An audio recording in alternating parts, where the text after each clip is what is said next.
রাজধানীকে পরিচ্ছন্ন ও সবুজ করতে কর্মসূচি জোরদার করেছে ঢাকা উত্তর ও দক্ষিণ সিটি কর্পোরেশন। এছাড়া ডেঙ্গু প্রতিরোধে মশক নিধনে দেয়া হচ্ছে বিশেষ জোর। তবে এক্ষেত্রে নগরবাসীকেও পাশে চাইলেন সিটি কর্পোরেশন কর্মকর্তারা। রাজধানীকে ক্লিন ও গ্রিন সিটিতে রূপ দিতে পরিচ্ছন্নতা ও বৃক্ষরোপণ কর্মসূচি জোরদার করেছে দুই city corporation.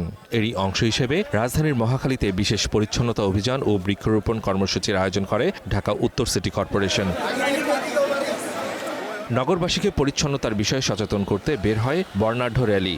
Mohakhali bus stand সহ আশেপাশের বিভিন্ন সড়ক প্রদক্ষিণ করে র্যালিটি। পরে সড়ক ও আশেপাশের এলাকায় চলে পরিচ্ছন্নতা কার্যক্রম এবং বৃক্ষরোপণ। ডেঙ্গুকে আরও নিয়ন্ত্রণে রাখার জন্য, জনগণকে আস্থা ফিরিয়ে আনার জন্য আমরা 10 জন ম্যাজিস্ট্রেট নিয়োগ দিয়েছি। এই 10 জন ম্যাজিস্ট্রেট 10টি অঞ্চলে আমরা ভাগ করে দিয়েছি। মোবাইল কোর্টের মাধ্যমে বিভিন্ন সরকারি প্রতিষ্ঠান এবং প্রাইভেট এবং যেই সমস্ত অফিস আদালত আবাসন আছে সেখানে তারা এডিস লার্ভা পাওয়া যায় কিনা সেই ব্যাপারে তারা সতর্ক বার্তা দেওয়ার জন্য তারা বিভিন্ন জায়গায় গিয়ে পরিদর্শন করছেন।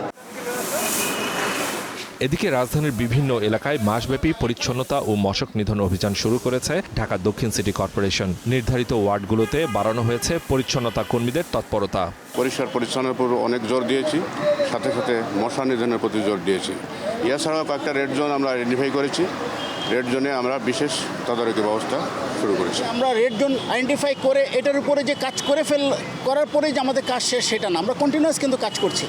সো আমরা আপনি জানেন যে আমরা বাধার সম্মুখীন হচ্ছি, আমরা জরিমানা করছি। আমাদের মেইন জিনিসটা হলো আমাদের সিটিজেন যদি একটু সচেতন থাকে, আমাদের পানিটা যদি যত না জমে থাকে, আমরা যদি প্রতিদিনের পানি প্রতিদিন ফেলে দেই তাহলে কিন্তু ডেঙ্গু বা চিকুনগুনিয়া এগুলির প্রভাব থেকে অনেক অংশে মুক্ত করা সম্ভব।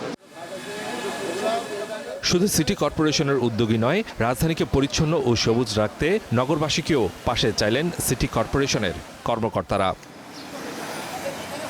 Suman Mahmud, star news, Dhaka.